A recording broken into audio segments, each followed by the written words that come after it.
Uh, Hello and welcome to a Crackenfold vlog. Hello to all my friends in Scandinavia. I see Copenhagen and Sweden, Norway. Oops, let me. Oh, I don't know what's going on here. 1 second. Right. I just. My phone picked up my video. So I hope you're all well. Hello, Howard. Hello from Albuquerque, New Mexico, home of Breaking Bad, if I remember right, from Dartmoor. What a wonderful place, full of myths and strange stone circles and monuments. Minnesota, hello.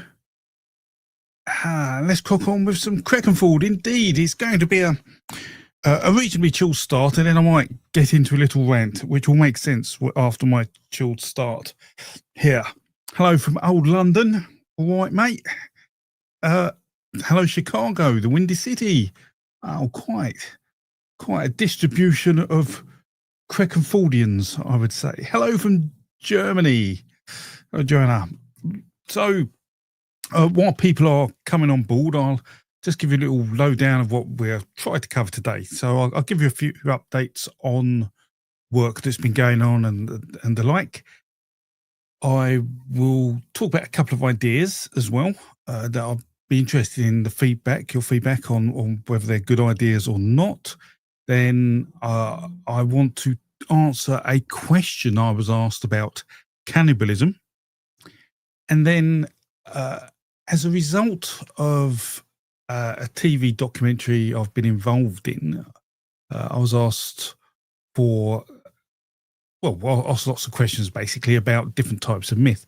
I ended up having a rant on camera about, I call it pseudo-archaeology, but about people misrepresenting archaeology and what damage it does. And I thought that's an interesting topic to talk about because I haven't really spoken about it properly, and I feel it's something we really need to be aware of in this current day and age, especially with everything going on.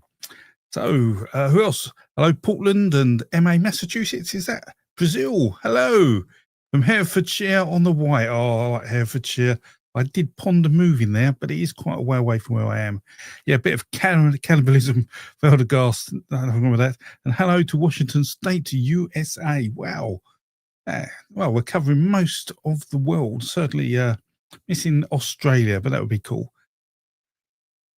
There was a Victorian craze about eating ground mummy dust. Esmil, it's a pleasure to see you here. How do you go about getting hold of ground mummy dust? That's what I want to know. Is it like in snuff boxes?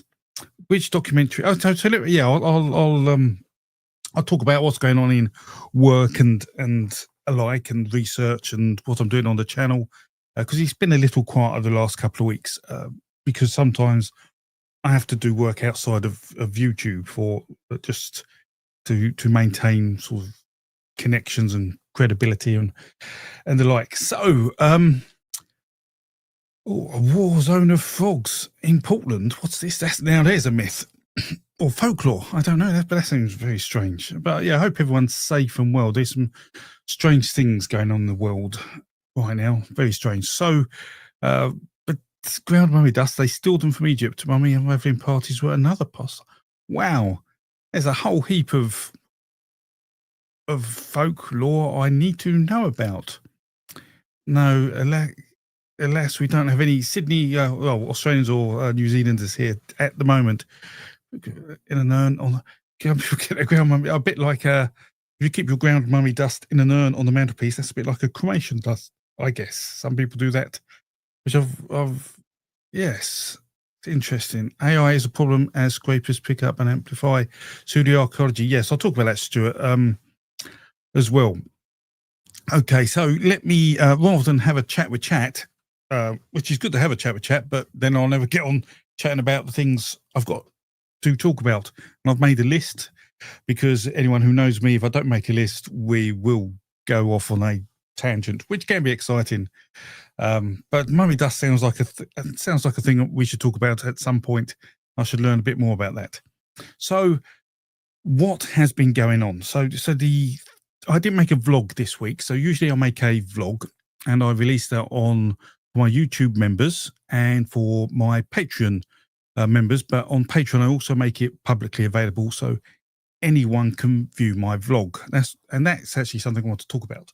So YouTube at the moment, it really loves to promote members only videos, and it's become a big problem through many creators creating videos about it being a problem, because if you're not a member and you see members only video, you think you're missing out. And I mean, you are missing out a little bit, but not as much as it seems. So because I make a weekly vlog, if you aren't aware and you don't see it on Patreon, you feel like there's a lot of content missing out, and YouTube is pushing it, and that doesn't seem right. And I've had people say they've unsubscribed for seeing all this member only content.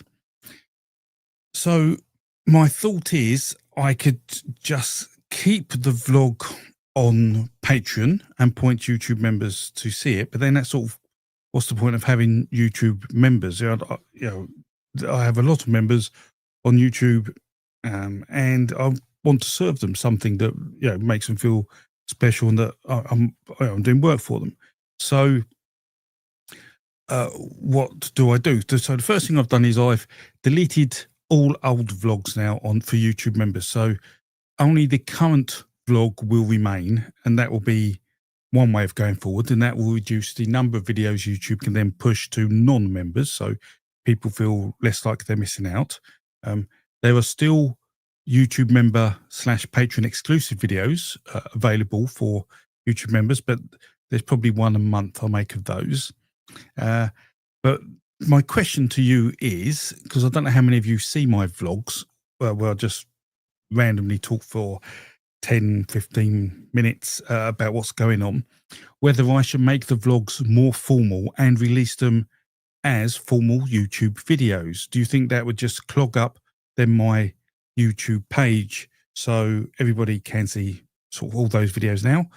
Or should I just restrict their publication? So that's something I'll be interested in. So let me read the chat. By the way, if you have questions, put a Q at the front of your question, so when I look at the comments I can see it, because I don't see your comments when I'm talking to the camera. I don't see anything you type until I stop and actively look, and your comment could have gone off the page. And so for me to scroll, having a Q at the front of the question will allow me to see that there is a question. Or you can use super chat. You don't have to, but if you use super chat, I will see it. It will get a priority response, and I'll probably spend a lot more time talking about it. So let's have a look. So Shannon from Tirana, the old fear of missing out thing. Yes, S Mills, that is true. I think that's what YouTube are trying to do. Sometimes people just complain. Says Shannon, yes. You think that subscribers and viewers on YouTube would realize that you, the content creator, do not control algorithms? That is also true. And now we've got some questions. Hello, Margaret. So let me answer the two questions we've got before I carry on. With no answer to the vlog on whether to make it formal and publish it. I'll probably keep it informal then, if no one's completely raving about it. Right, so let's start with the Rani Phoenix question. What's the history behind your username? I mean, Creckenfold, the YouTube channel. So Creckenfold is a place named in the Anglo-Saxon Chronicles, and in 476, or sometimes 477, because the Anglo-Saxon Chronicles were copied, although not always accurately, it was said that Hengist and his son Esk battled 10,000 Britons and drove them back to London. And that's all within the context of the Anglo-Saxons coming over to England after the Romans left, and then becoming the English. And then the Britons who were here then got pushed to what we now think of as Celtic people, but the Welsh, Cornish, and Scottish, they got pushed back down. It's trying to, the story is trying to give credibility to that, and it's in effect like a sort of a creation myth. It's part of a creation myth of Britain that Bede wrote, because once the Romans left, Britain was empty and it had lost a lot of its cultural background, and so it needed to reset, and it became, back into sort of paganism, and it's often called the Dark Ages. But when the Anglo-Saxons came and Bede rose and Christianity was pushed, it felt that England needed a new story, and so he wrote a story about Brutus and the like, and people from Troy, and it's quite an interesting sort of foray in and a look at history. But one of the items is a battle of Creckenford, where the Anglo-Saxons, Hengist from Hengist and Horsa, a set of divine twins, and Horsa disappears. Hengist means stallion, I think, and Horsa means horse. But Horsa disappears, as you find in Divine Twins. Hengist left with his son Esk, and they win the battle, and that was at Creckenford. Now, why do I call Creckenford after Creckenford?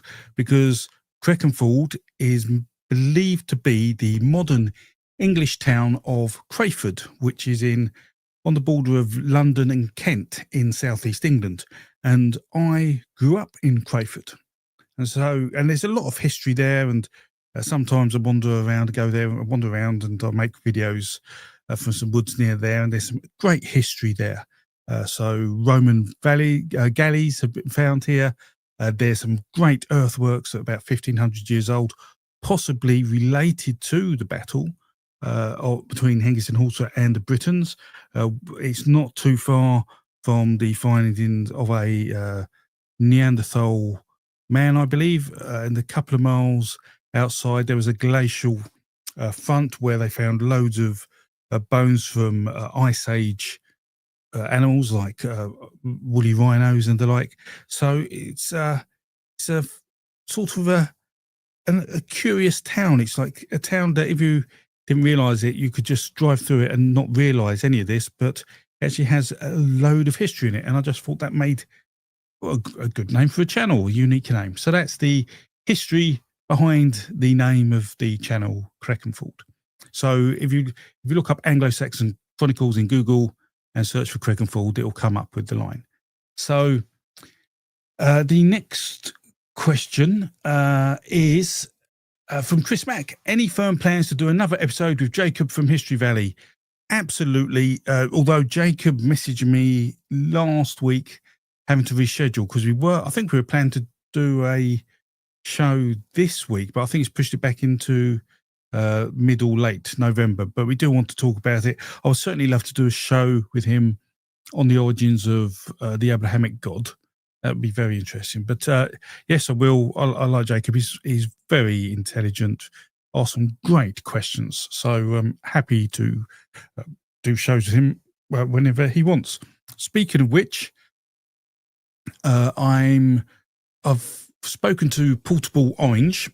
Portable Orange is a chap with a wonderful, wonderful hairstyle, auburn hair, and I don't know what you call it, just a lot of hair. And he's made a few videos. His channel's I don't think his channel's that old, maybe a year old or something. He's only made a few videos, but he's doing really well. But he made a video on comparative mythology, saying that it isn't all it's cracked up to be, in effect. People give it far more credence than they should. I thought it was an interesting video. He had a chat, but Portable Orange, I've asked him to come on the show, and he said yes, and that will be in a fortnight's time. So in 2 weeks' time, if you want to see he and I discussing comparative mythology and probably wandering off elsewhere, then come along to that. So let me just see if there's any other questions then. At Crickford, will you post on the YouTube page the chat? It is not there today. The chat? Oh, do you mean the chat from this video is not on the YouTube page. It should be. If it isn't, I don't understand why. And there is a way where this chat isn't saved, so you can't see it when you do play it back, which is a real shame. So when there's good comments, I tend to write them down, or so I can remember them, or watch the video back. Is also an easy way. So yes, I don't understand what's going wrong with that. Man of the Jacuzzis asked the question. Let me get to that. What do you think about wellness? Wellness, and that I'm not too sure who wellness is. Well, what am I missing? Is my brain not in gear today? The deity of the cattle. How would I not? Yeah. So those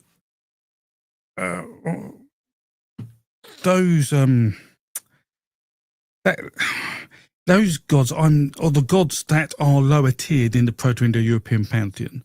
I probably won't make specific videos about them, and part of me thinks they may well be agrarian influenced. I think they're possibly later gods, and yeah, I don't know. If there's too much I can say. There certainly doesn't seem to be too much ritual that we can see associated with them, or certainly mythology that would allow us to understand ritual about wellness. So I'm not. Yeah, I don't. Well, I can't add more than that, really. I think off the top of my head, we can reconstruct the name with, I think it's some confidence, and we would assume there is such a deity because cattle are really important in the early Indo-European cultures. It does change when the horses come along, and horses then take precedence, and you see that in mythology changes for horses. So if you've seen the Dawn Goddess video, I talk about that, where we see the sun moved across the sky on a boat, and then when horses and wheeled transport come in, then sometime after that, the mythology changes in many of the cultures to have the sun on a wagon or a chariot and pulled across the sky. So we see the horse take precedence and the wheel transport, and it's a clear example of society and landscape affecting myth, which we see all the time. So, but wellness, there isn't much out there. I'm sorry to say, but I could have a little look, and if there's anything exciting, I will try and bring it back for the next live chat. So, hello from Nebraska. A question from Plow Edison. Question: is this postulate true, false, or you don't know? The price of bread to silver has been stable for the past 3,000 years. I would say that is false, because the ability to find silver is not correlated to the ability to grow wheat. So for bread. So I would say that probably isn't true. So let's carry on whizzing down.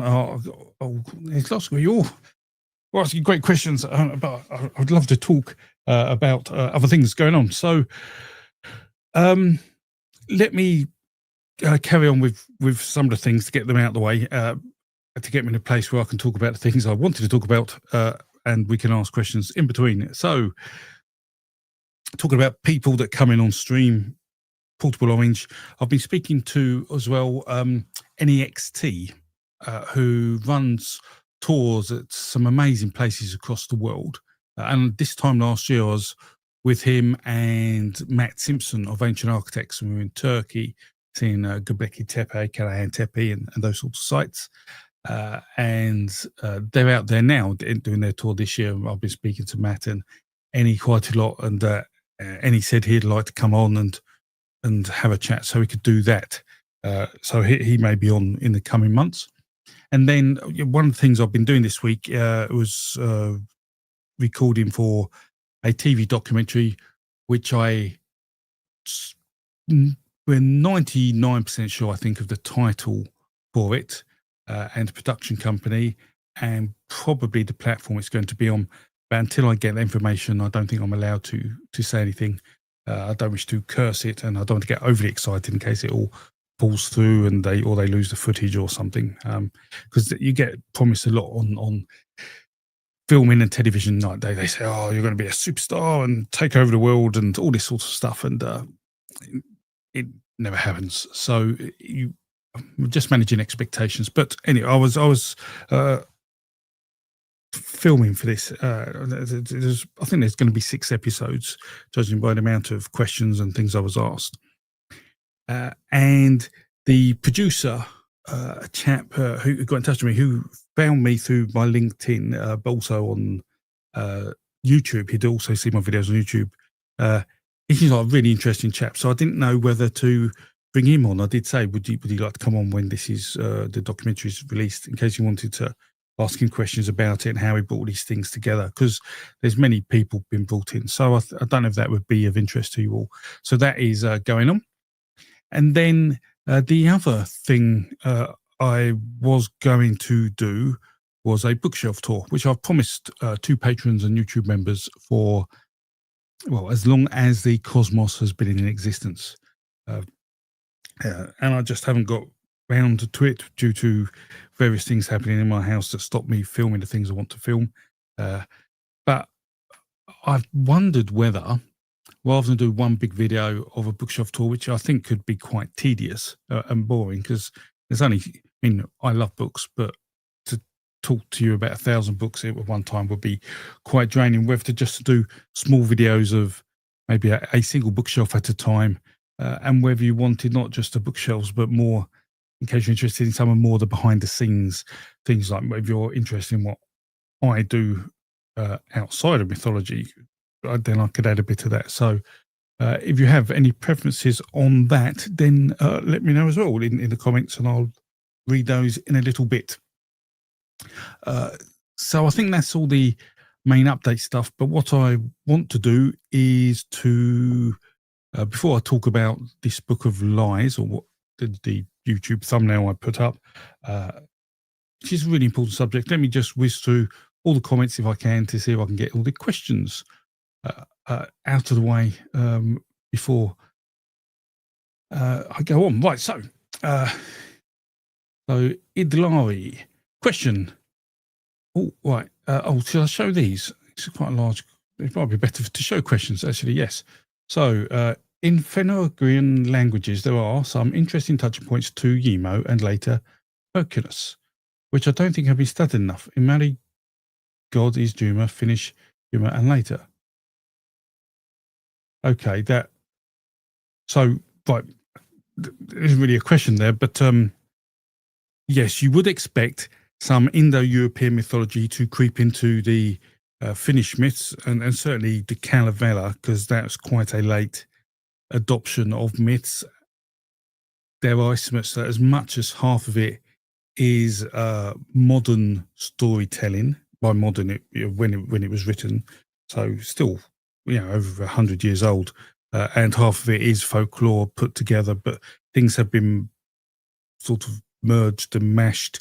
It's a sort of tough subject for me, because that epic means a lot to the Finnish people. So to take it apart academically feels like I'm destroying something quite sacred, and so I'm really cautious how to approach that. But I do want to approach the Kalevala especially. So when I do, I'll see if I can pull things out like that. Hello, Chainsaw. You're not too late to the party. I've only really just started properly. There's for the possibility. So another question. Oh, there's more. Sorry, the question continues. Sorry, I didn't see that. Good lie. So the question continues. Our thunder god was Percale, probably taken from Perculus. It does sound cognate. What's your thoughts about this mingling of beliefs? Of Finnish mingling of beliefs of Finnic traditions. Right. So The Finnic language is different, much like the Hungarian language. They're not considered Indo-European.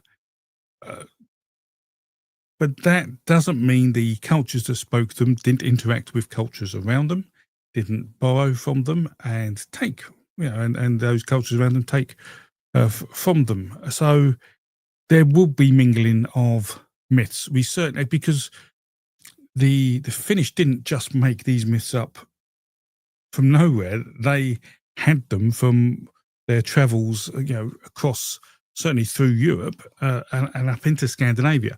And we certainly see sort of mixtures of the earth diver and bird scout within the Calavera, especially.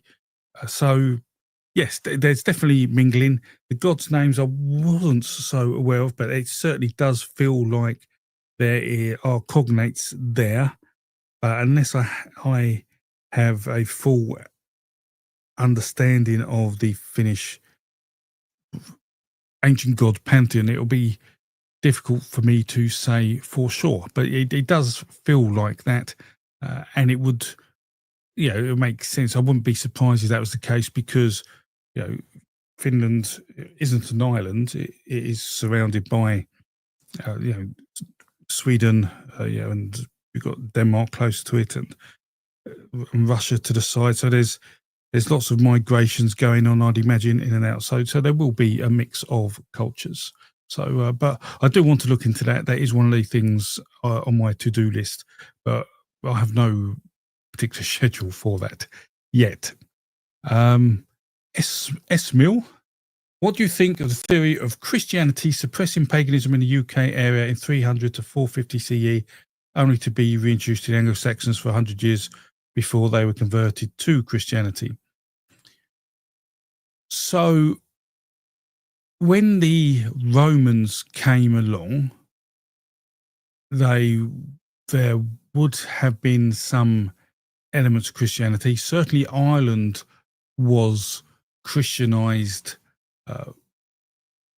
more effectively, and I think it probably was without break compared to Britain. So that allowed Britain to be sort of squashed in between two sets of missionaries, Christian missionaries. But once the Romans left, before the Anglo-Saxons came, paganism became more popular. I mean, it was already still going when the Romans were here. Don't get me wrong; it was just suppressed a little when Christianity was pushed, but it was all, be it briefly. I mean, because the Romans left by the time, even before the Council of Nicaea came along and formalised many of the Christian beliefs and rituals you see now today in church service.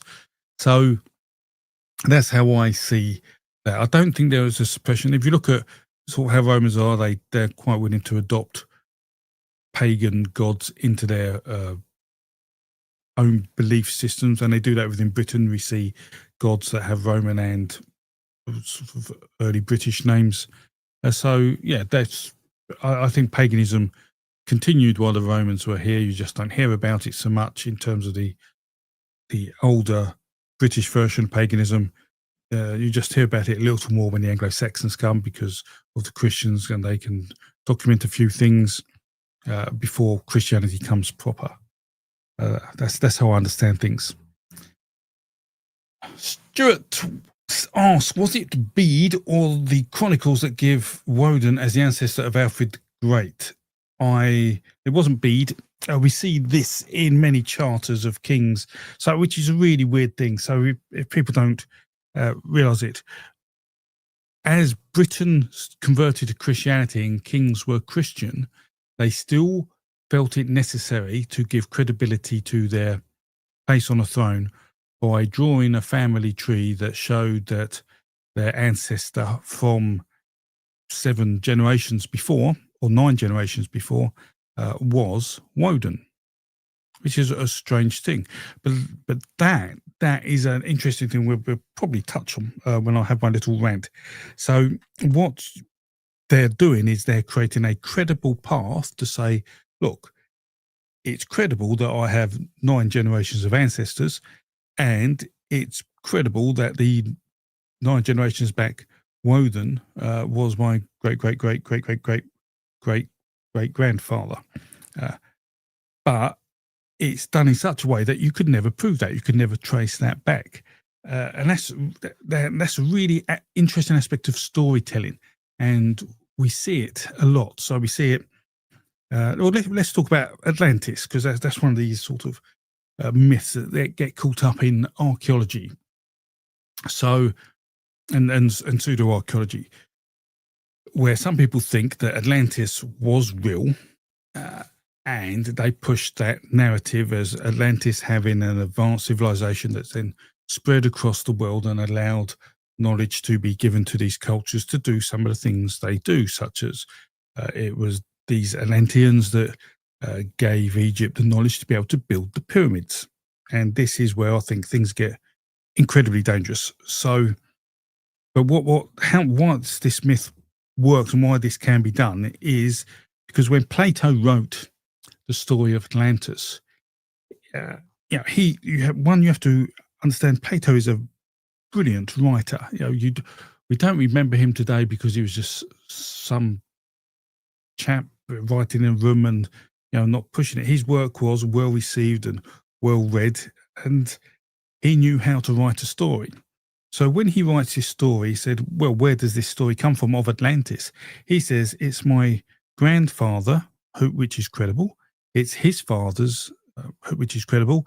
Friend Solon, which is credible, who went to Egypt to speak to a priest, which sounds credible, who took him to a temple which had this story of Atlantis on the wall, which all sounds credible. So what he's done as a storyteller is, much like we've got this genealogy to Woden, we've got this nice pathway through a story that all sounds credible to say that this is how Solon found out the story of Atlantis. However, it's done in such a way that you can't ever trace it. It is untraceable. You can't prove that happened. But because it sounds credible, people will believe it, and this is what's happened. And unfortunately, the flip side of that is then you then get people who read it and really do believe it, and say, "Oh, this is real," and then they say that, "Oh, these Atlanteans helped the Egyptians build the pyramids," which is really, and this is the thing that gets me. It really is dulling indigenous agency. So Graham Hancock has been accused of having racial bias because of this, and that isn't what's going on here. I don't think Graham Hancock has racial bias, but by pushing a narrative that a different culture was required in Egypt than the indigenous population to build the pyramids, he's taken away from that population's skill and culture and history and heritage. And that is dangerous, because if people then read that story and believe that the Egyptians weren't able to do that, then that's sort of, in effect, really being derogatory towards the Egyptians. And we see this in other stories. We see it from magical crystal skulls in South America that thought to possess power and magic and were used by the Mayans to do things, but yet these skulls were created in the middle of the 19th century. And again, it sounded really credible. That this skull was found in sort of Mesoamerica, because it sounds like that could be possible. We know these people carved things out of quartz and the like, although not large skulls, tend to be small because quartz is quite hard. But we see this credible story, so you think, yes, it could be true, but the end result is it isn't true. We have absolute enough evidence to show that these, let's say, crystal skulls were made in the 19th century. And so by saying the Mayans needed these crystal skulls to get the magic to do the things they wanted to do, again, you're dulling the indigenous agency. You're taking away the skills and heritage that culture did by presenting a different story. And I think that is bad, because then you'll get people who are less well informed, let's say, who will read those stories and believe them, and believe that some people who that deserve credit, and countries that deserve and cultures that deserve recognition for their heritage don't get it, and that has led to problems in the past. So that's sort of the rant I want to go on. But yes, that hopefully that answered your question. We went off on one, Stuart. Sorry about that. But yes. Catmine, what's the figurines on the second from top shelf in front of the etymology books? So are we talking are we talking these? I don't know. If you're talking these are little toys from Kinder eggs, little chocolate eggs that I bought my boys, men, because they've grown up, because they like Kinder chocolate. Who doesn't? Which came out of them, and there's a whole collection of superheroes, DC superheroes, and I didn't know what to do with them, so they're on the shelf because they represent myth. So that's it. Because these are all pretty familiar-ish Neolithic figures, and there's some Anatolian and where am I going? Cattle, Vedic. There's a Vedic cattle, and I think that's an Etruscan cattle. That's a Near East figurine, and I think the rest of the figurine. That's a stag which I actually got from Turkey when I was there last year, from the museum in Ankara. It was an incredible museum. So yes, hopefully that helps. Doobity-doo. Right, let me carry on going. Chat is on YouTube. Thank you, Lindsay. Some people trying to ask Lego or mud dolls. Yes, I'll just get oops, I've just got them all. There we go. So just not very exciting. Focus. There he is, Batman. Just a cheap little toy. But it's just another view of mythology. Question, please. So, Shequels. My Irish uncle named me Tara Lee. What can you tell me about the deep history of Tara Island and what Lee may mean, please? I resonate so much with history. So, Tara, I'm not so sure of. Lee is an Anglo-Saxon term for farmland, my understanding. So, we certainly in England we'll see places. So, Creckenford is in a borough called Bexley. So it's the farmland of Bex, but there are other Lees around, I'm sure. And now there's Swanley, the Lee of Swan, which isn't too far away, I think, from there. But yes, so that's what Lee means. It may mean something slightly different in Irish. I don't know Tara, but Tara Lee is a very poetic name, a very song name. So but that's all I know. She calls about the name. I'm not an etymologist at all. I'm not even a historian. I'm a mythologist. I just have to know these things to put the work I do in context, which is probably why it sounds like I know a lot of things. I just know a broad lot of a little, except when it comes to mythology. Well, hopefully I know quite a lot. So, Vladagast, a question: is the distinction between horse and cow goddess in Prime mythology still considered valid? I think the deities for specifically for horse and specifically cow would be different. Absolutely. I think at one point they may have been the same, because at one point we were eating cows and eating horses, and at that point perhaps they were the same. But when we realised we could ride horses and riding cows was a bit pointless and carried on eating them, then I think that probably changed. So that would be my view on that. But by that point, the Yamnaya culture was in full swing and expanding, and so there was all different things happening. So by that time, we had Indo-European speakers in Persia, like Iran, and well into sort of Eastern Europe. So I'd imagine things were going different ways, so they could create their own gods at that time, and the other side of the region wouldn't realise that, or the other side of the expansion wouldn't realise that. So that's where we start seeing the diversion of certain beliefs. It was certainly far more spiritual when it got to Iran on the plains, which eventually turned into Zoroastrianism. So, any cues? I'll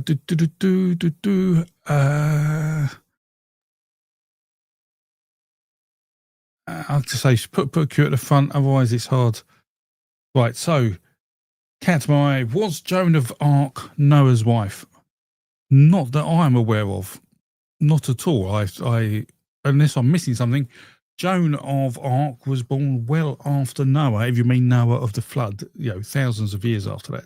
So I'm not sure, unless there may be some myth or folklore about it, which are missing, but certainly I'm not aware of that. But we do hear some strange things of mixes. I was asked one question on this documentary. Someone said that they had heard from a friend who had a friend that the Ark of the Covenant was buried beneath Stonehenge, which I found very difficult to answer academically, because you sometimes find these strange things because it sounds credible. There may be a way of making these things sound credible, like we've talked about, but actually isn't when you really dig into the nuts and bolts. But yeah, I wasn't aware of that. So next question, Plo Edson.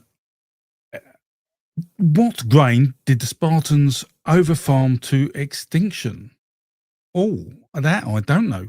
That I would have to Google, to be honest. And if I can Google it, then I would recommend you Google it, because that is something it's sort of a bit out of my scope of understanding. But I didn't realise a grain. I mean, it must have been a very specific type of grain, because there is wheat and there is barley, which were the key ones.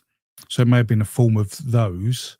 But I don't know specifically. I'm sorry. I didn't realise they did. That's interesting. But yeah, I don't know. Hello, Jim. Fashionably late, you said. That was 20 minutes ago. That's fine. You're on time for me, because I'm 20 minutes late saying hello. All right. Right. So I'm just looking down the list to find questions. Hello, Angie.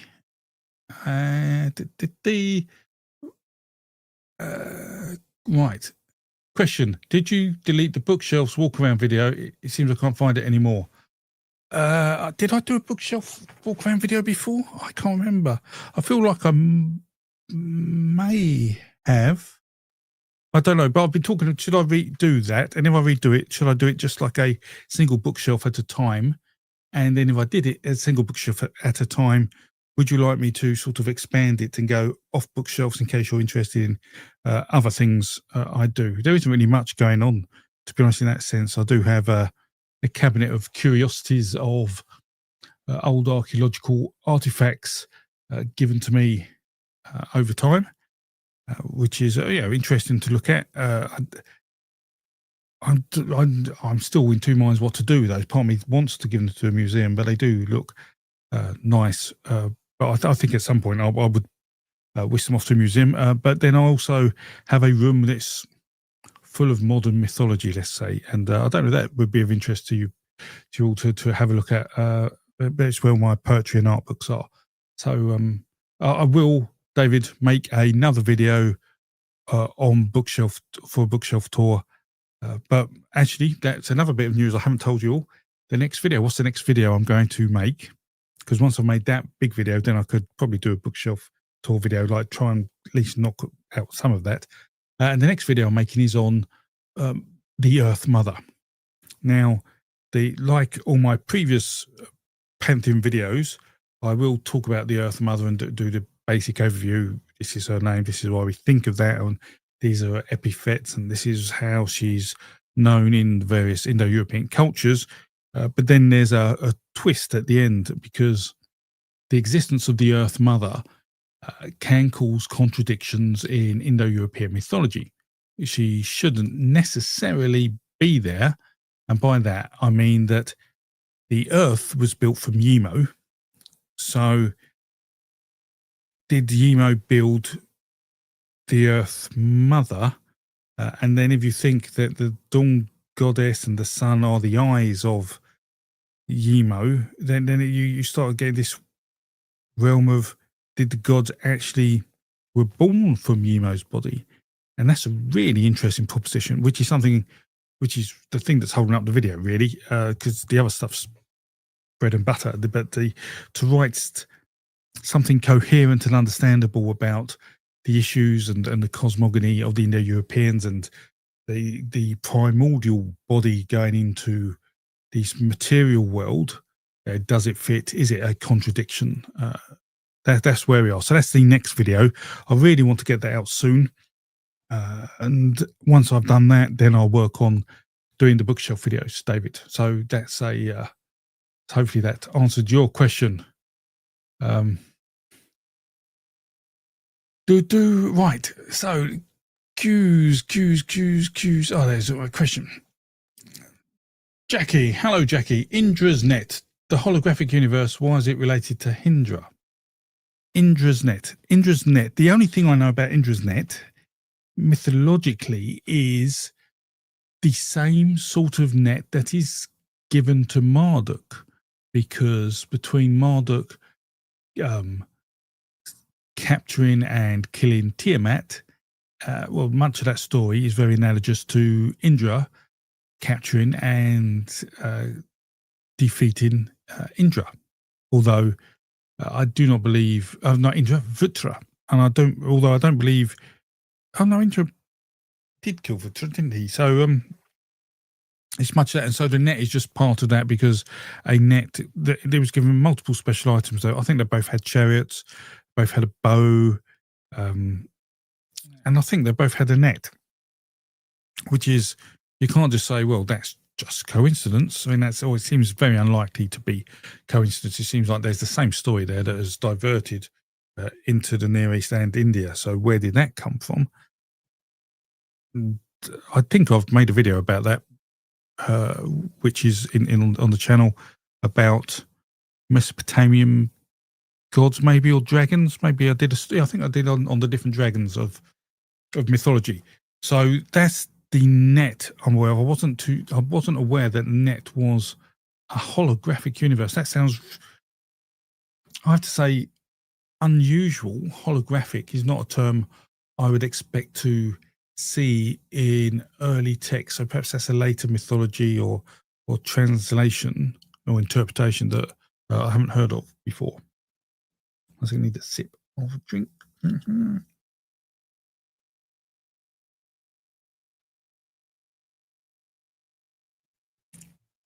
Okay, Chris has a question. Fast forward 10,000 years. That's a lot of tea. What do you suppose mythologists like yourself would think of our modern culture, myths, etc., in 10,000 years? Well, I guess there's two ways to look at that. One is what happened 10,000 years ago and where are we now? So 10,000 years ago, the Proto-Indo-Europeans were probably just getting their act together, but the Anatolian farmers were in full swing. Göbekli Tepe was going on. Sedentary behavior was well in place. Gods were being anthropomorphized. Lots was going on around 10,000 years ago. And we've gone from all that to where we are today. And so in 10,000 years, do we, and I will say the gods from 10,000 years ago, pretty much none of them, I would say, I mean, maybe you could argue that Woden, although not directly, is probably the only god that has survived, not in that direct form. He has mutated and evolved and whatever to survive that time. So I don't expect any of the gods we know today to be around in 10,000 years' time. Perhaps no one will be around in 10,000 years' time.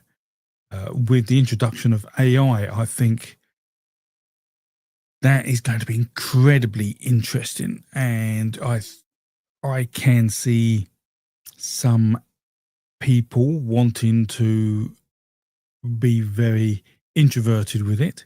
But we also mustn't forget that when we say these things, we're talking from a very privileged position of being in one of the more advanced civilizations on the planet. We're not living in a jungle, without access to the internet or something. And there are still groups of people who live a quieter, more primitive lifestyle, and they may not suffer the same effects as we. In fact, they may turn out to be the ones in the best place in 10,000 years' time. So I think the same sort of stories will persist. That's what we do. We can show that many of the stories today existed 10,000 years ago. It's just the details that change due to landscape and society, but the crux of the story, it remains the same, and there's no reason why that would differ. The gods would differ, the technology and landscape would change, say, the details of the myth. But I think modern civilization is having a few problems, and I'm not too sure what will happen with it, and whether that means people not so involved in that level of civilization will have better results of life in 10,000 years' time. It's an interesting question, sort of essay you want to set for students. But yes, I don't think there's no right answer, but it's an interesting question, Chris. Thanks for that. And so, other questions. All right, I see. All right, I see people doing at Creckenfold as well. So I'm going to assume at Creckenfolds are also questions. Unfortunately, at Creckenfold doesn't stick out on my chat. It's the same colour as all the other writing, so it's. But I'll try not to miss any. And so DBK, hello DBK again. I remember we've been here before, so it's good to see you back. Even though Basque and such may not be Indo-European, so the Basques, all right, it's worth noting not form that wave. It's worth noting not form that wave, but certainly from an earlier wave, pi goes back and back and back. Right, yes, so when people think of migrations, people think just the Yamnaya culture just spread out and that they were all the Indo-Europeans, and that's not strictly true.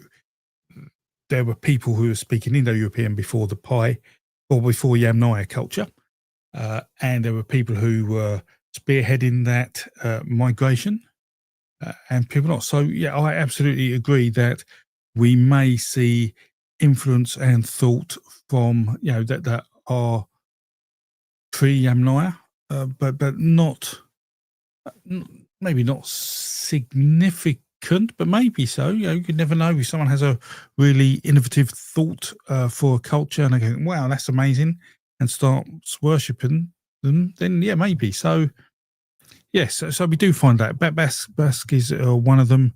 But we also see it because we see a split in linguistics, the Kentum-Satum split, where we see myths have evolved between the Indo-European languages getting this sort of dialect change. Particularly the Ferryman of the Dead, there was some work done on that pre-split, the Ferryman of the Dead was crossing the river on a boat, and post-split, I think there was a dog guarding a bridge. We start seeing the traveling to the other world, the underworld, change. And so you can see that, even with linguistic split within the same culture, stories change. So there's no reason why those stories don't change, much earlier. We just have a harder time of defining how and when that could have happened. So yeah, absolutely.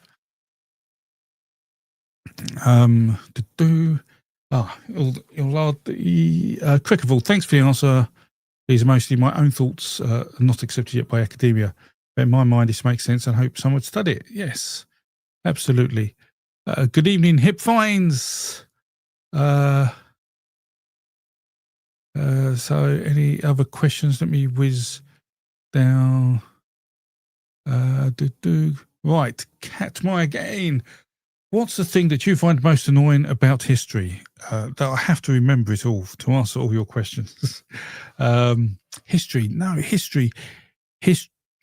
so much is lost. It's not annoying, but it's sad, and it's sad because some really annoying things have happened.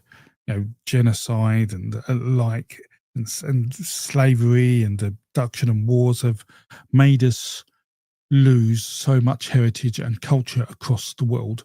Not any One of the most frustrating things for me is, Africa has so much diversity in it, so much culture in it, and yet anything older than 200 years, 250 years is pretty much lost to us. We can't, there may be stories that are older than that, but we can't prove it.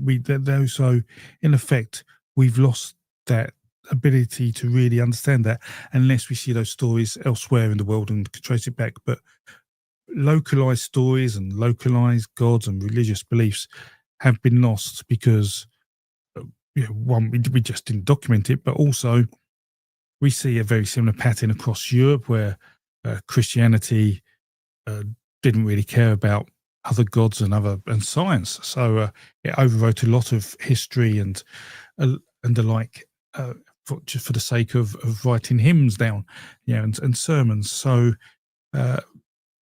but you sort of can't get frustrated with it, because if it wasn't Christianity, it would have been something else, and it's going to be something else again in the future. It is whilst you're living in a culture, if you see that culture, I feel, affected and change and evolve, in effect, that can feel destructive to many people. And we see it actually today. We see people blaming immigration for things and alike, where really change has happened all the time. Britain is a country of immigration. Had the big movements from the agrarian culture to the pastoral farmers to the Romans to Anglo-Saxons, Vikings. Things change all the time. People migrate. People have different views. Technological innovations change things. So we should expect change, and it is just the way of the world. But what makes me, I guess, annoyed is that people feel their world is being taken away, where really what's happening is just a natural progression of humanity. The thing is, when you die, 100 years after you die, the car you own will be scrap metal. The house you live in will be lived in by someone else if it hasn't been knocked down. The school you went to probably won't exist. Your great grandchildren probably won't know your name. Humanity moves on. But because we live in a world that is changing rapidly, more rapidly than previous generations, because this is what technology has done, we are far more aware of this, and I think we're not ready to accept that as a culture, and that can cause people to behave in very destructive ways. So that's my view. Yes, hope that makes sense. But feel free to ask questions, because that just came from the top of my head. Realizing we're just humans, we're not special. Unless you have a religious belief, then you probably think we are. So I'm looking for Qs. Remember, put a Q at the front of your comment, because that really allows me to quickly find questions, because I just see a whole string of text otherwise. Lindsay, hello. Would you consider doing a video on the labyrinth elements of the Mahabharata? Oh, Ramayana, with reference to tantric magic. Oh, I don't know the influence of tantric magic, but I'm interested in labyrinths. So labyrinths are interesting. So and actually, because this is something else, this has annoyed me. You want something that annoyed me? This underground labyrinth that has been found in Egypt underneath the pyramids, allegedly, because it isn't a labyrinth. It isn't what it was meant to be. So I think I don't know if it was Herodotus or Hesiod was talked about it. Probably Herodotus, because he's the historian. I hear people done some scans, and it's something big under the pyramids, and it's the labyrinth that this Greek historian talked about. But labyrinths are a single pathway. But it's not a maze; it's a single pathway that twists and turns. But you can only go one way. A maze has multiple pathways, if you can get lost, and it looks like a maze underneath the pyramids, not a labyrinth. But Herodotus would have known the difference, so it is not what he said it is. That annoys me. But yes, those sort of things I like, yeah, and interest me. If I had time, Lindsay, I would. I do another. I keep saying this to myself, at least, is I need to sort my life out. I retired 2 years ago today, and I am working harder and more now than I was 2 years ago. And I'm not complaining. I love this. I love teaching. I love writing. I love doing the consultancy and research and helping students. It's so rewarding. I would not change anything for the world. But the problem of being retired is that I've lost all structure to my life. I have no need to absolutely get up at a particular time or go to bed at a particular time or eat at a particular time. And that's sort of ruined my sort of way of doing things. And so I've let so many things go. I'm so behind with my books. And I'm not doing well with the videos, and everything's a mess. So I need to sort that out. So that's something else I will do is try and sort out my schedule and be more disciplined as soon as I can. Certainly in the next couple of months, I want to get that done and get my act together, and that will allow me to do more content, have more time, and I will try and do projects like this, Lindsay. So maybe one day. I am trying my best. So next question, Plo Edson. Graham Hancock fully acknowledged education is done poorly in the USA. Ibn Khan, I just found out about, makes Machiavelli interesting. Could Atlantis be Pangaea? No, in my opinion, no. Atlantis is purely a fictional island. So it cognate of Atlas, meaning to carry. It's the two carry islands. It has structures that reflect, coincidentally, Persia and Sparta and Egypt, and it reflects. The story is reflective of what Plato went through. I mean, the Greeks had had beaten the Persians in the war at the time this was written. They had been defeated by Sparta shortly before he wrote this, and so he is writing a story to take the best of all things to say how great the world could be. But if you overextend like Athens had, because Greek wasn't a country by then, it was still city-state. So Athens was overextending, trying to attack the Spartans and the like. It can end up in problems. And I think even just before he wrote Timaeus, he was invited to join a group of, I think it was like 30 Athenian leaders to overthrow the leadership of Athens, and he declined. And that was lucky, because I think those leaders then failed at their job, and so he could continue. So, and also the other book he wrote, which is, if it was a historical account, why did he finish halfway? Well, not halfway through, but he didn't complete it. If you've got a historical account, there's no reason why he couldn't complete it. But because he's writing a story, he doesn't finish it because he just doesn't have the thought process. So to me, Atlantis is absolutely fiction. Absolutely fiction. Right. So, Q. Jackie, why does Indra's Net use a Sumerian cosmic egg in the diagrams? Okay, I'll need to see those diagrams. So we may not be talking about the source material here. So if we're talking like the original Sanskrit texts of the Vedas, I don't believe there's any diagrams in there doing that and referencing that. So there's probably a source, Jackie, that I need to see or you point to for me to understand that and put that in context.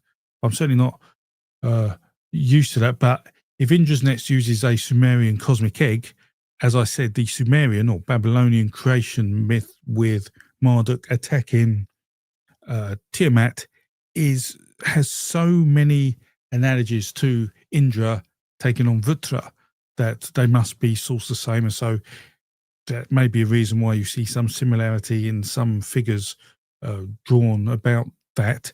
There's a book by I think it's called Lali. He made in his PhD, he wrote a thesis called Indra versus Vrutra, which I think goes over all the analogies when compared to Marduk Tiamat. Now, the book is literally impossible to get. I mean, if you can get it, I will be forever jealous because I've had to go to the British Library about 5 times to read it. And actually, in the end, I took a photo of every page of it in those sessions so I could read it at my own time. I have got hold of his thesis as it was a thesis before it was published, but it isn't quite the same. But that's a really good book to read if you're interested in that. But I need more context, Jackie, to answer that. So cues. So I'm just looking for cues. Okay. Milutin. On the topic of truth being dangerous, have you heard about the Napoleon complex and how people that have it act? Don't you think the religious truth resembles this from the aspect of psychology? So, religious thought is a puzzle to me. I've never had it. So I've never had it, but it's an interesting aspect to religious thought.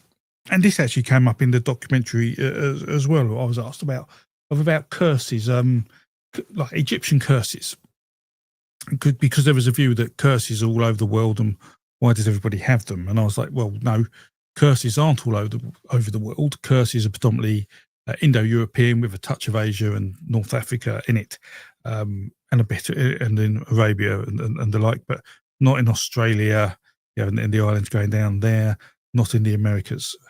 So it seems to be very much focused around the sort of Abrahamic religious expansion, I would guess you'd call it.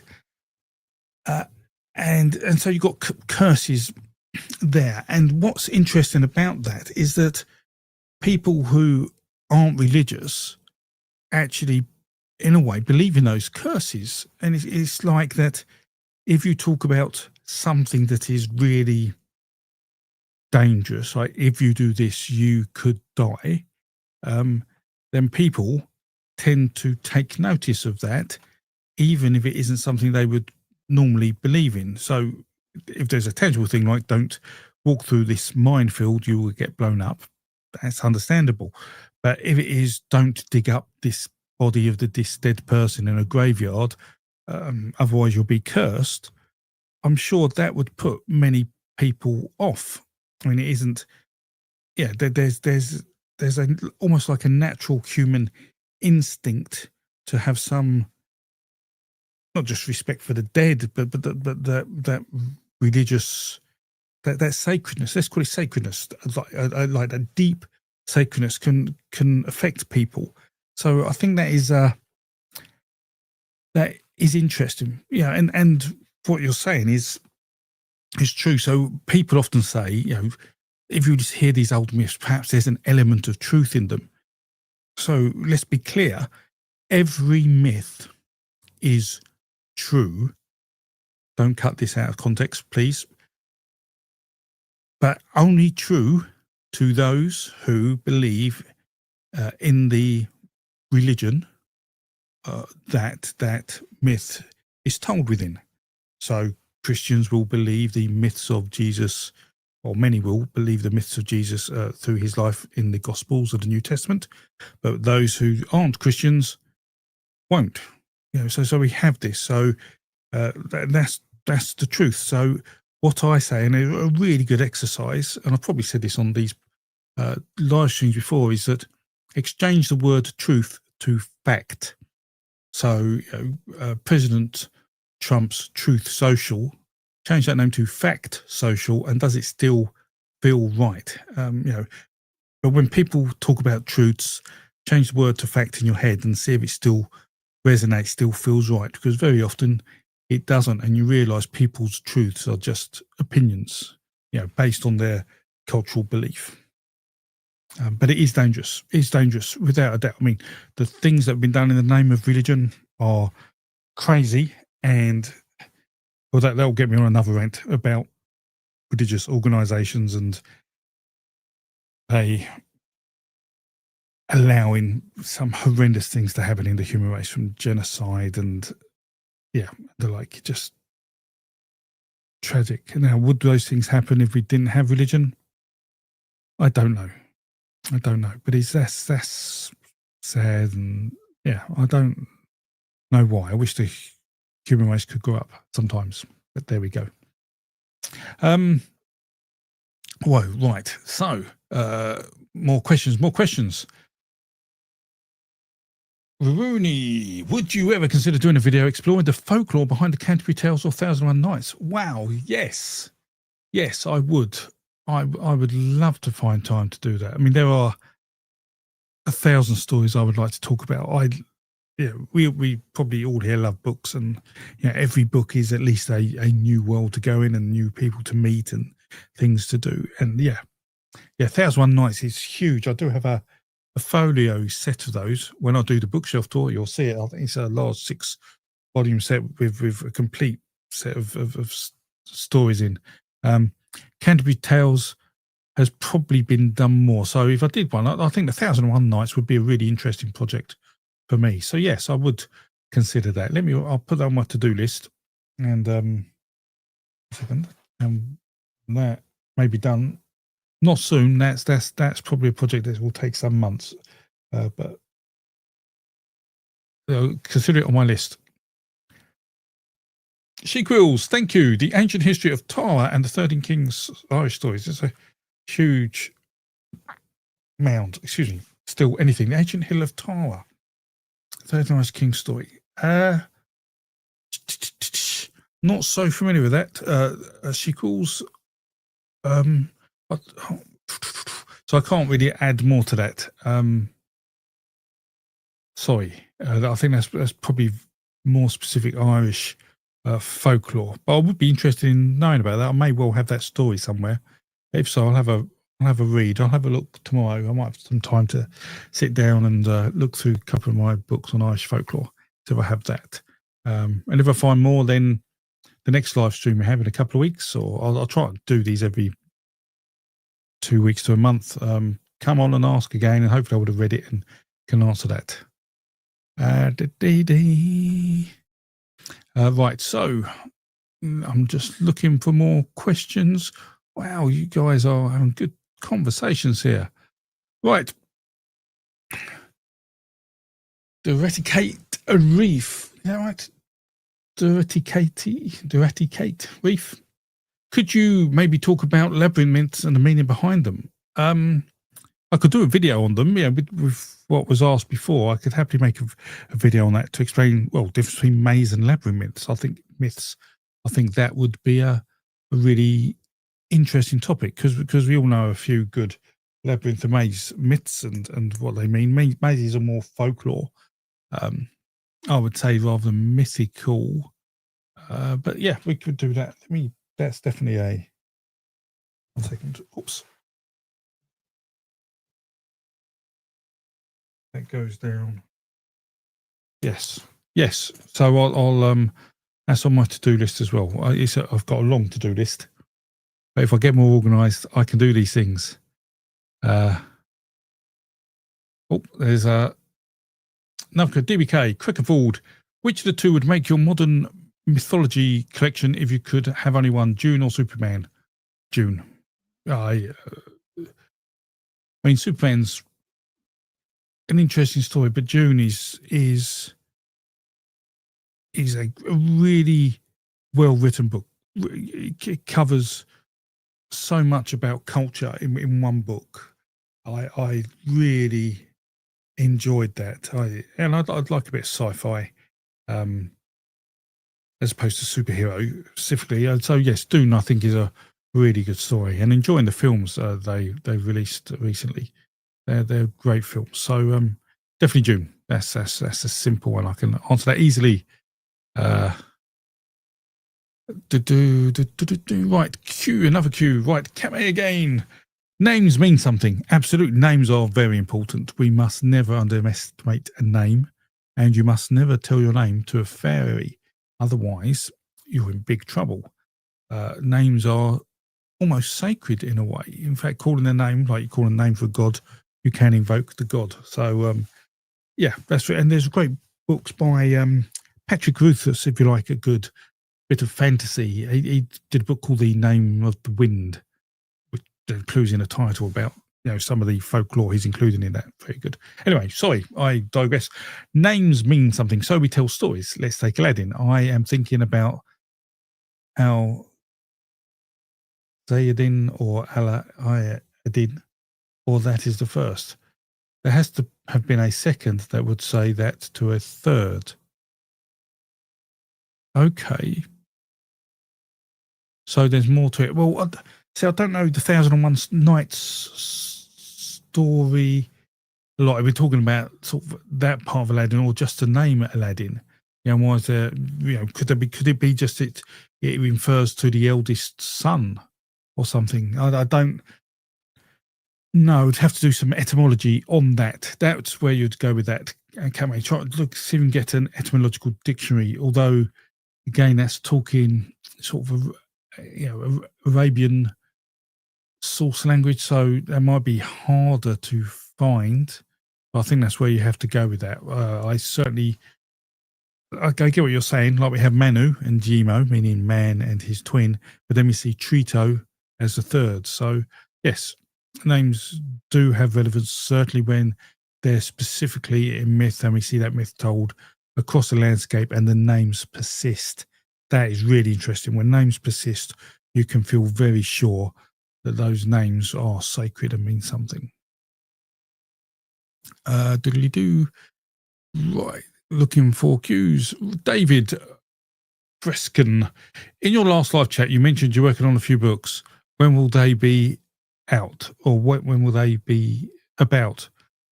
Perhaps you're asking what are they about and when will they be out? I'm going to assume that, and that way I can answer many questions. So I'm basically going to have a book on Indo-European mythology, sort of cosmogony, religion. We've got a book on the oldest stories. Then we've got a book on, which is a specific dive into history, which I'm not sure if, I'm still not certain if it works what I'm doing on that. And then there is a novel, for want of a better word, where I take the myths I know and try and create a great story using those, but done in such a way that I will reference the myths I'm leveraging and the motifs and the myth themes. So it's a real, it may end up being a great piece of work for authors to reference and leverage, because I'm finding that lots of authors are interested in the mythology database, but they're not being able to leverage it perhaps in the way that they would like. And I've currently got a friend who is an author and storyteller reviewing the site with that head on, to give me some feedback on how to make the site more useful for authors and storytellers. So that's what that will be out. The books, when will they be out? They will be out last November. That's how behind I am. They're not going to be out this November. So I don't know. I want to say next November, but yeah, I am just so busy, David. I didn't realise how much work I'm being asked to do all the time. For, like I say, get universities maybe at least 5 times a week will email me asking for help and research data. I've got side projects I'm doing for other people. Yeah, research. I read people's theses and give advice to students, and yeah, I'm just and I like doing the YouTube videos, and I have to live my life, which is doing even more mythology. So I'm struggling, and I don't. Yeah, I've got hundreds of pages written, hundreds of thousands of words. I would say hundreds of thousands of words. Just not in the right order yet. So hopefully within 5 years a book will be out. There we go. That's a certainty. If I can get something out, maybe even I was thinking about maybe the oldest stories type book, maybe make it an even smaller book and release that more like a few of them in particular sort of areas or motif types. We'll see. But I'm trying, David. I'm trying very, very hard to get it all done. Just struggling.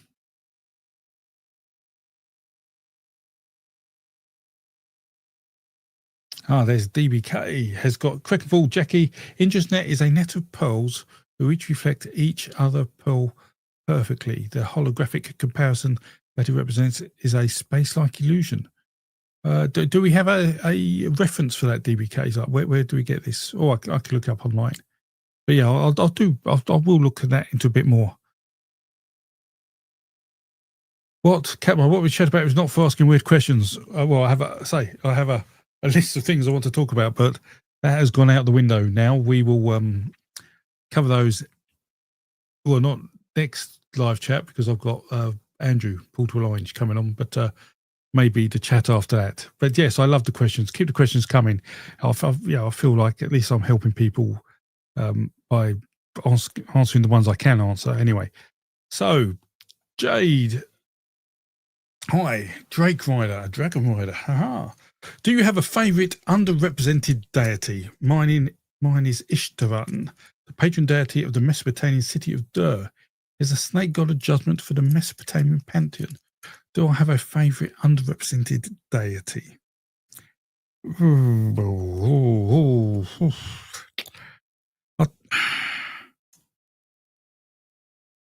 No, that's a really great question, Jake. That's a really great question.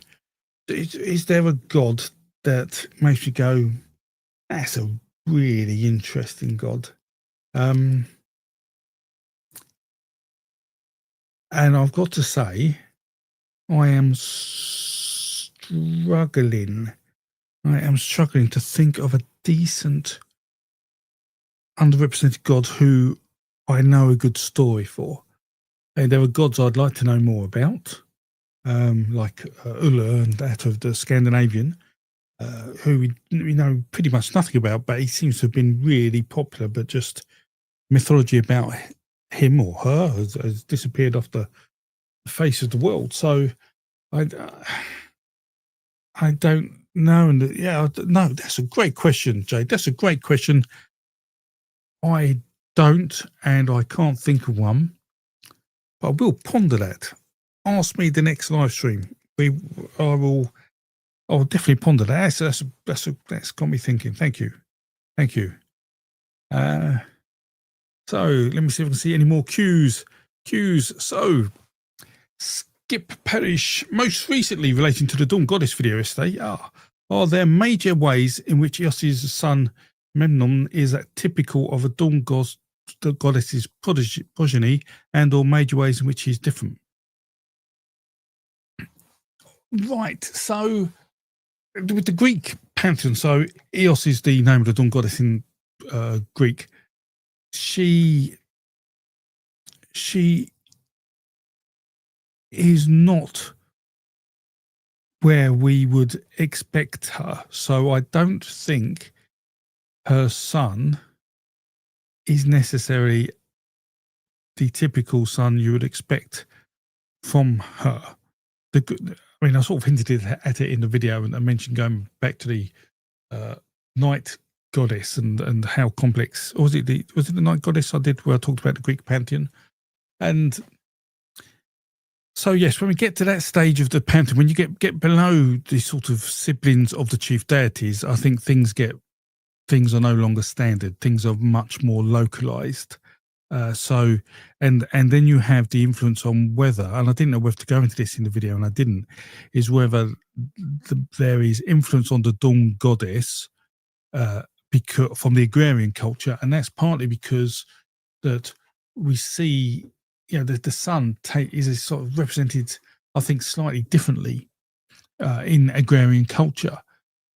So the dawn goddess may be represented differently, and so not all dawn goddesses are the same, and we certainly showed that not all ritual myth around dawn goddesses is consistent.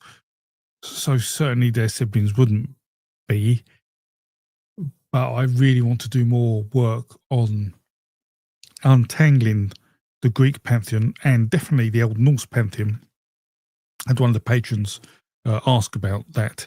Actually, in fact, I'll talk about cannibalism actually now for a second before going on to more questions. And so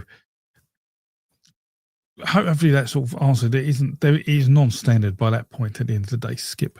So the question I was asked about cannibalism was quite interesting. It was, is there ritual cannibalism in the Indo-European mythological landscape? And in short, we don't have a record of ritualized cannibalism. There may be occasional specific mentions of cannibalism, but it's not ritual, it's not part of the belief. Or that's what we could tell by reading the literature we have and the sources we have. However, this is the interesting bit. We see, I made a video on human sacrifice, and I'll probably touch on this, where we see an animal carved up, and that the carving up of the animal is done in a ritual way because everything was ritual back then. The way you cooked was ritual, the way you ate was ritual, served the food was ritual, hunted was ritual, the way you got up in the morning was ritual, the way you went to bed, ritual. Everything was probably ritualized. You did things for a purpose. Not like today where we have all this free time and can wander around aimlessly, looking at our phones. You had particular ways of doing things. So when you had let's say a feast, and you had a large bull that was cooked, you would carve it up, and you would carve it up in a way that would allow you to tell the creation myth of the universe as you carve up the sacrifice, this large bull, much in the way that Yimo would have been carved up in the Indo-European mythology. So the head would be cut and the flesh given to the priests, and the torso of the animal would be cut and carved and served to the warriors, and the legs served to the riders and the like. So, and that's I think the video covers that quite well, and that was based, I think, on a paper by Bruce Lincoln, where he talks about where if you go. He was talking about a dining club. There's a dining club, something like the Beefeaters Dining Club of London or something. And he was saying that the people went there, there was a number of them, they all dressed exactly the same. So you had no indication of hierarchy. And even the King of England was part of this, and he wore the same uniform as everyone else. So when everybody sat around the table, there was no sense of anyone was more important than anyone else. However, that isn't the case because the king probably would have got served first and the best bit of meat and the like. So there is a hierarchy going in place here. So what that then says is that if, and that is reflective of perhaps the sacrifice and how the meat is carved. How do you carve up the meat of the torso for the warriors? Which warriors get which bit of meat and how? But if you're making a sacrifice and carving up a large bull and serving it to people, and at that time it is a ritual, and you are reciting the creation myth of the Indo-Europeans as you do this, because that is a way of telling the story, remembering the story and the ritual and the myth, which all makes sense to me. And that's Mircea Eliade and alongside Bruce Lincoln, who sort of combined that information together to produce that. Then, if there was a human sacrifice, would that not undergo the same treatment? Would the human not be placed on the sacrificial stone, cut and carved and served as per the importance of the people receiving, and then what do you expect the people to do with what they're given? So whilst we don't see ritualistic cannibalism mentioned in the texts, I think there must have been times when that may well have happened, because if you're doing it with animals, then there must have been times when you're possibly doing it with humans. So that was another question I was getting. So hope that's interesting and answered the question of the patron who asked. So, next question. Bladdergast, would the stories about the quest for the Grail qualify as myth? Oh my God, yes. I was asked this question actually on the documentary as well. And I spoke for about an hour on this. So there is so much myth on the Grail. So if you're not familiar with the Grail, which some people call the Holy Grail, in short, so you have the story of King Arthur. When this story of King Arthur started, it wasn't a story of King Arthur. It was just a line in a Welsh poem that said this warrior wasn't as good as Arthur, suggesting that Arthur was a great warrior. And then over time, it goes blank for a few hundred years, and then we start seeing other stories involving Arthur. And then demand has it that more stories are made of Arthur, and so they add things like they add Merlin, the magician, to him. They add Guinevere and romance and Lancelot. And eventually a book is written called Percival. And if you're familiar with the King Arthur stories, it's Percival who sort of keeps his head and act together to find the Holy Grail when King Arthur is dying. Now, originally, the Holy Grail wasn't called the Holy Grail. It was just the Grail. It's only later on, when Christianity is really, affecting everything, that the Grail, which is reference to just a cup, is turned into a Holy Grail.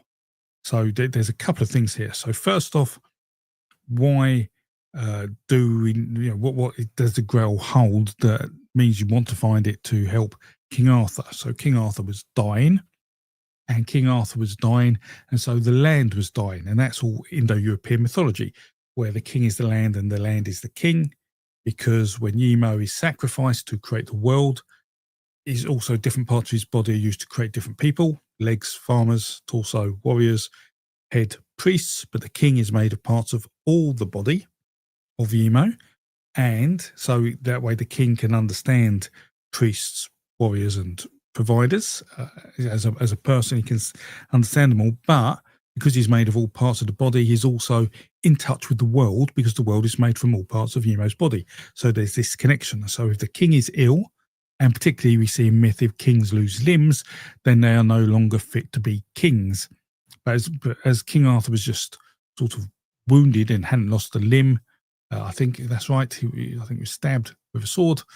I was hoping this drink from the Grail would help cure him, and so make the land better, because the land was going into famine and the like. And the reason that is that the Grail was important is because it was seen as an object that if you drank from it, it would restore your health. And we sort of see an extreme version of that in Indiana Jones and the Last Crusade, where he uses the Grail to give a drink to his dad, who looks to be dying, and theoretically his dad would become immortal. And that's the same sort of theory. And we see that kind of folklore attached to cups, that certain churches and monasteries who say they have the Grail have said that Grail possesses that magic it possesses. But the Grail itself, which is the cup, is meant to be the cup that Jesus used at the Last Supper. So the night before he was arrested and then nailed to a cross, he had a meal with his mates, or the disciples, I think it's probably better to say. And in that meal, he says, "Oh, drink this. This wine represents my blood, and eat this. This bread represents my body." So it's in effect a metaphorical human sacrifice, which is great stuff for Christianity. They probably don't flag it as that, but that's what's going on. A real good old pagan tradition thrown in there. And so, but that, because Jesus drank from this cup, that cup is considered divine and special. Now, without doubt, not without doubt, almost certainly someone that Jesus is based on existed, and so that person would have drunk from a cup the day before he died. So there theoretically is a cup that represents this, but whether there was a Last Supper with all that ritual around it, I think it's very unlikely. But he would have drunk from a cup, and that cup was probably just thrown away or lost to whatever, or he probably borrowed a cup from Dave, whose house he was using to have this Last Supper in, or whatever. So you have this magic about the cup, but the cup is even more important than that, because the actual whole myth of the Grail comes from predominantly Indo-European mythology. We do see elements of festivities and feasts going on in myths in the Near East and Indo-European, but in Indo-European we have the libation, the sacrificial libation to gods when a warrior wants to defeat a dragon, for example. This gift of Soma in the Vedic we see. So we see this cup used for that. So this cup had a special purpose, and equally, and that's done in myths, say, all across the Indo-European landscape. But then we also see, after a great event has happened, people are given a cup to drink from to celebrate. And that's why we get cups when we win races or sporting events. You get given a cup. Have you ever thought why? Well, it's because it's an old piece of ritual from thousands of years ago. So, but this whole point of the cup being important and having a special property if you drank from it comes from that. So, absolutely mythical, really interesting story, and I hope that helps. Although I have gone on it a bit. Let me just check 1 second that we're all good. So I'll keep going for 20 minutes or so, okay? Let me try and get through as many questions, though, as I can. Question from Stuart Grant. Hope you're all okay. I can't see the end of the chat, so I don't know what's it's really hard for me to understand if I'm getting good feedback or not, but I'll just go with it. So how do we reconcile the fact that some myths appear to predate the main out of Africa's sapiens migration? Predate the main? Well, because myths were told in Africa before people left. That would reconcile that. So what we do know is that any human that left Africa before 60,000 years ago almost certainly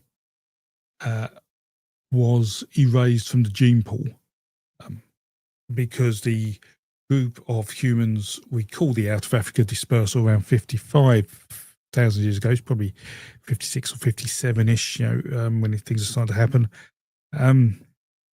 Their DNA, or the mitochondrial DNA, is what's then spread all over the world and erases everything. They have a cultural advantage that seems to wipe out every other human. So if there's stories that are all over the world, we can say they're at least 57,000 years old, if providing the sort of distribution and aspects of the story combined. Not all global stories necessarily are sourced from out of Africa. They are archetypal-ish. There are properties you look for. But what we also have to consider is that if the story is being told in Africa, so we find if stories leave Africa and travel around the world, they're often told in North Africa, but rarely do we see them in sub-Saharan Africa. So when stories are in sub-Saharan Africa, and especially we see them in the southern part of Africa, then we can start thinking that actually that story is possibly very old. You can't just compare the motifs again. You have to look at the myth themes and compare them and see that we have a significant alignment with stories all over the world. But that's how we do it. But as I say, that is challenging, and there are skeptics about how that is. But if we do the maths right, then it's a probabilistic thing. We can feel confident that a myth probably was being told in Africa before the human dispersal. I think we're. Oh no, just scrolling wasn't work. Right, wasn't working. Sorry, Stephen Nelson. Is there a connection between the Buddhist goddess Tara and the Celtic Tara sites? Is there a Celtic Tara? There's a word Tara in Celtic and a name. Trouble with Celtic is that you sort of have to define what you mean, because it can mean many things to many people. Some people think it's Irish, some people think it's French, some people think it's something that covered much of Europe, some say it could be Iberian. So, but I don't think there is a etymological connection between the two, if I'm honest. So no, I don't think there is. I've looked to someone to prove there is rather than isn't.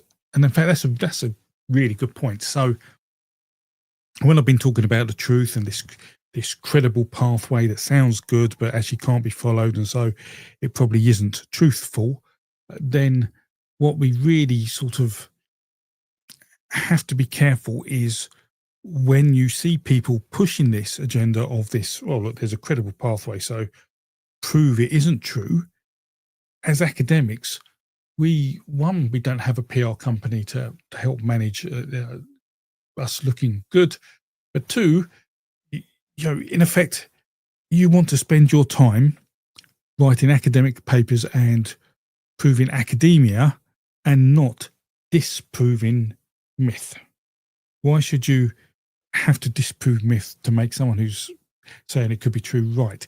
And so and if you don't do that, though, then people say, oh, there's a conspiracy theory and all academics are trying to hide something, which is just nonsense. So I'm not saying there isn't corruption in academia, because there is, although rarely in humanities. We find it elsewhere because there's no money in humanities, so no one can be really bothered to do that. But yeah, so that's a really important point, is that when people challenge you, make sure that they're challenging something to be solved that is academically credible, rather than proving a myth or whatever. Right, so Keith Stofferson, if you could be physically present at any era or event in history, which would you choose and why? There are a number to choose from.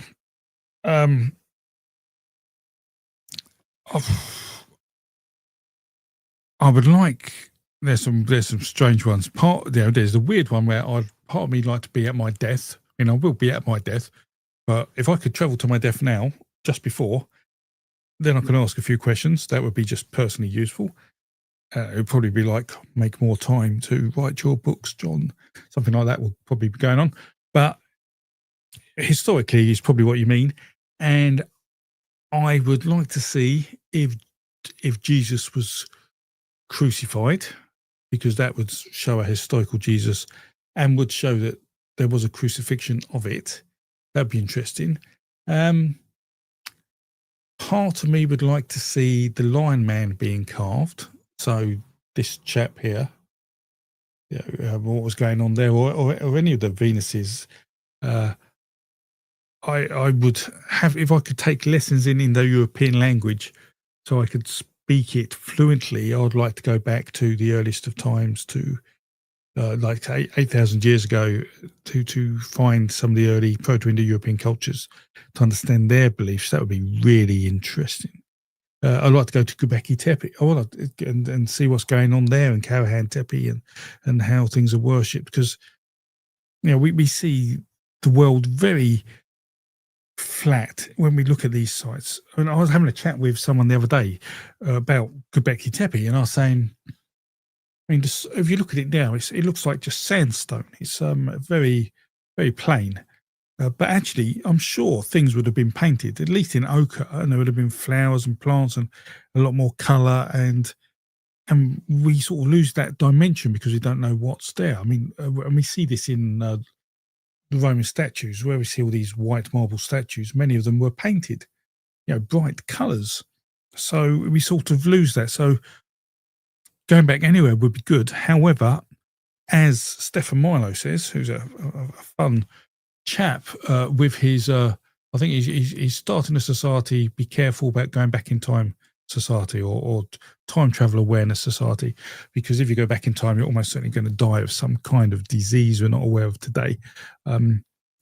It's also good not to do that. So traveling into the future would probably be a better option, in which case I'd see myself and try and get some advice for me today, which would almost certainly be create some time to write some books, John.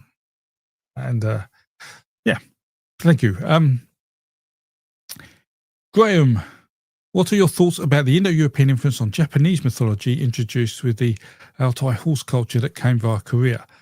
So we do see some influence of the Indo-Europeans into Mongolia, and they say the myth of Pengu seems to have some Indo-European influence, and then a lot of Proto-Indo-European influence. So the earliest of dispersals seem to have caused some influence, but obviously there would have been later influences as people travelled and the like.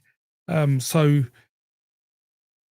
I don't necessarily think Indo-Europeans directly influenced Japan, because I can't say I don't know enough about the landscape to say when Japan became an island, but that must have been before the Indo-Europeans were migrating, I would guess, on sea levels. That must have been glacial maximum before them. But so maybe indirectly they were influenced, because we do see the Indo-Europeans, they're going into India, Mongolia, and then it's not a stretch to travel that far again, to search for things, to see things. So yeah, I mean, I think it's entirely plausible that at least indirectly Indo-European culture had some influence on these places. Oh, I have a super chat. Is that Esmil? Oh, well. Right, let me zoom down. Oh, my word.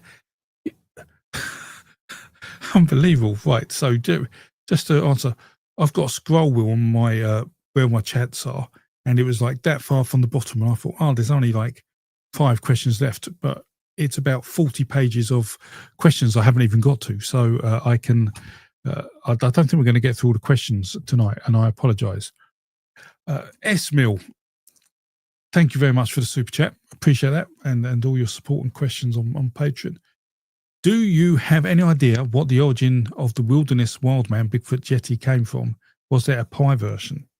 So I think Yeti and Bigfoot are certainly human inventions, possibly based on misinterpretation of visual data.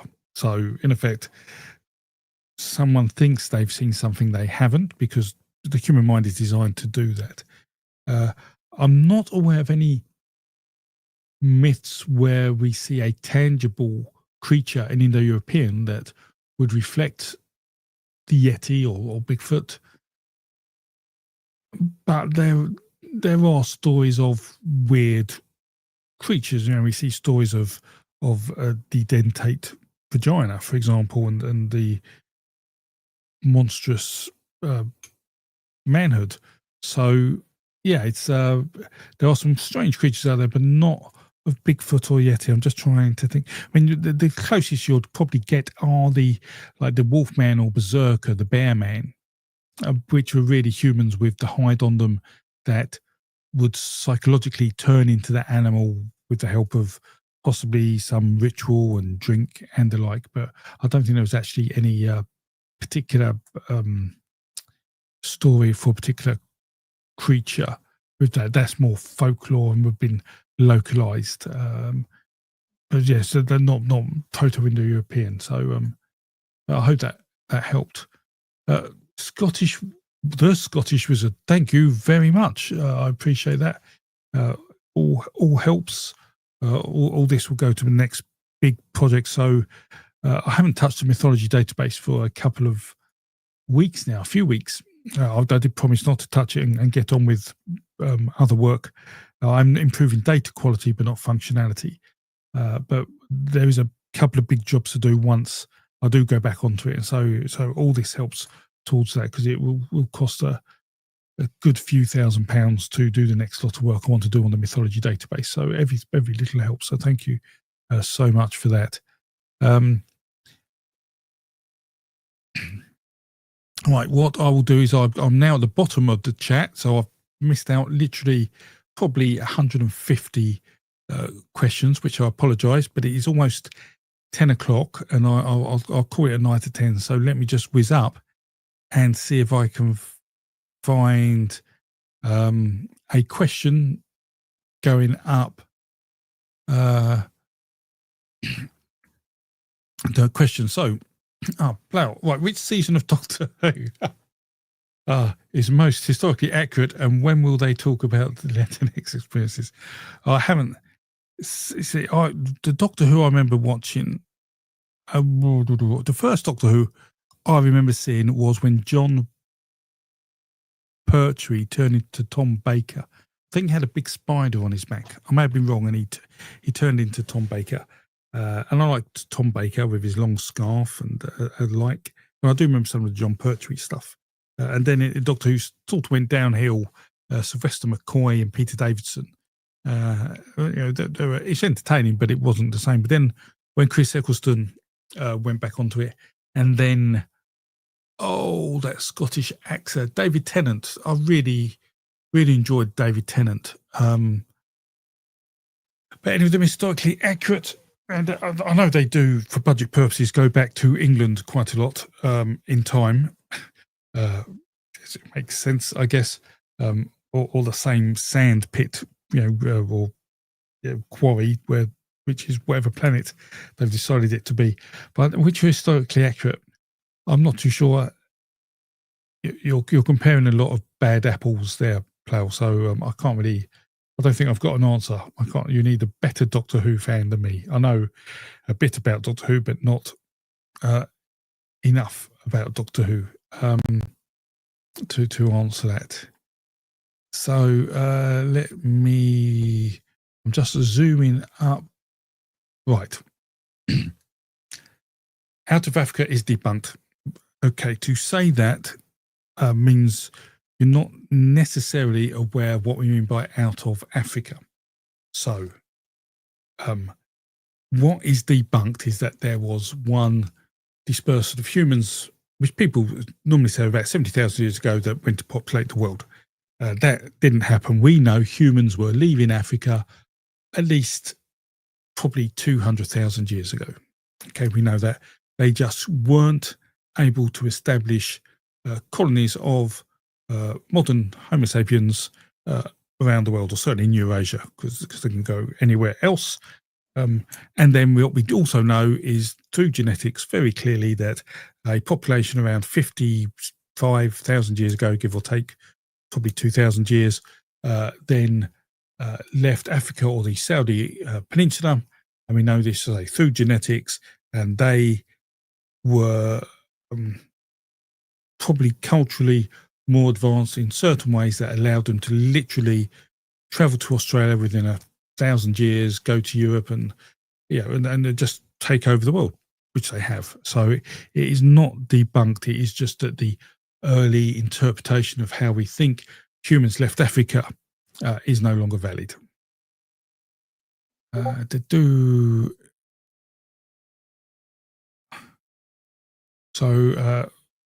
I'll try and get a couple more questions in. Jeffrey, hello, Jeffrey. First question from you tonight, I believe. Can you suggest any sources for what the Anglo-Saxon myths might have been like based on the scant evidence in the literature? What can the runes tell us about Old English mythology? Right. I don't think there's much the runes can tell us about Old English mythology. So, because the world is sort of or England is changing here. So when the Anglo-Saxons come, it pushes the Britons out, and the Brittonic myths, many are lost. Some still cling on, like we have this Arthur thing.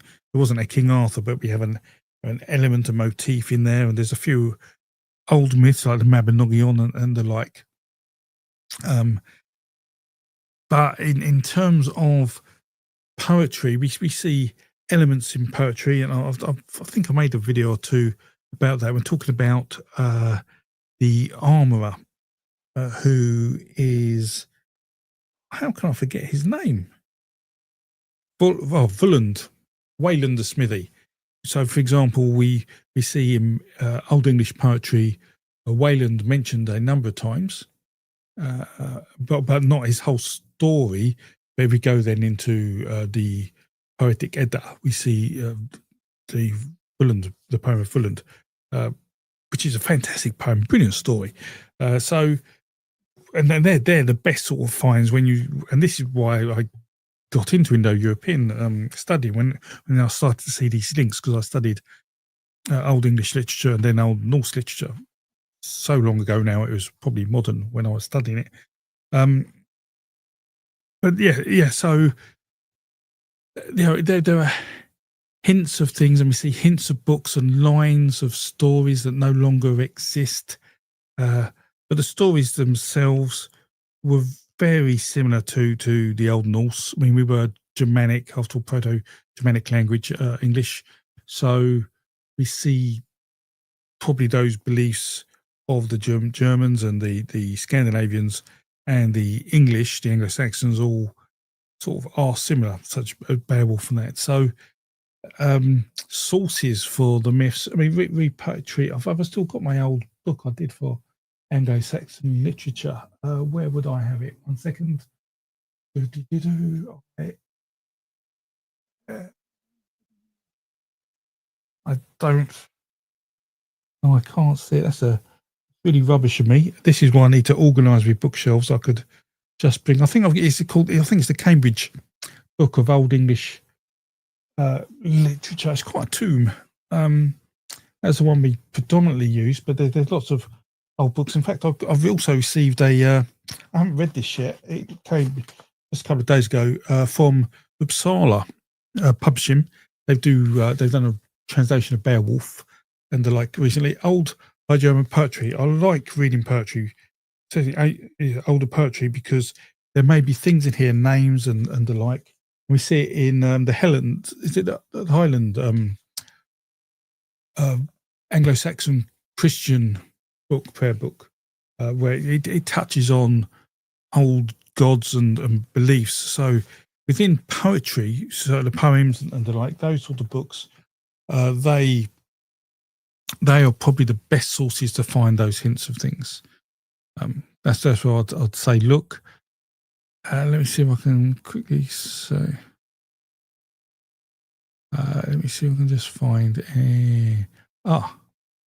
thank you very much. People will tell you I didn't see you there, but I appreciate the £2, $2. Thank you very much. And I think one last question then, and then we can I can witter on for a minute or two and like. Oh Lord, that's a great way to start a question. This might go into a train wreck, but I need to know if there was cannibalism ritual, and if pieces were given based on importance, who gets to eat the butt? That's an easy one to answer. That's easy. That was almost as tricky as how many penises the Cerberus have, but that's easy because the butt is below the torso. It goes to the farmers and providers. I mean, and the rump, in technical terms, butchery terms, is not the worst piece of meat to have. There's probably certain parts of it. What do they call it? The rope? Didn't they call it like this? The stomach rope or something? Or I think what the name of the intestine. But yes, so that answers that one. Quite an easy one. That definitely the farmers, because it'd be known as the rump. So, what I would like to say at that point is thank you for coming along and listening and all the questions. Once again, I failed dismally at talking about whatever I wanted to talk about, but thank you for making an entertaining experience and chat, and the support is always appreciated. I really enjoy talking to you all and hearing everything you're saying. I'm sorry I couldn't get to all the questions. I really didn't expect to have this many questions at all. Just fantastic, and I hope you leave having learnt something new, or have some more questions to ask next time. I've got some great notes about the 1001 nights to do a bit of research into that. And can I read my writing? I'll have to probably watch this back. I'll watch this back. But I can't read my own notes. That's really bad. I should type these down. So yes, but soon we will talk again, probably in 2 weeks, with Portable Orange. If you want to talk to me more in the meantime, YouTube members can comment and on posts, and patrons have a little chat system, so you can talk on that. And with that, there's people saying I refuse to learn things. That's fine. Thank you all so much for being here. Really appreciate it. I hope you all have a great Sunday evening, and have a lovely week. Look after yourselves, and I will speak to you all, in a fortnight, if not online, soon. Please, take care. Toodle pip. Have fun, and see you soon. Goodbye.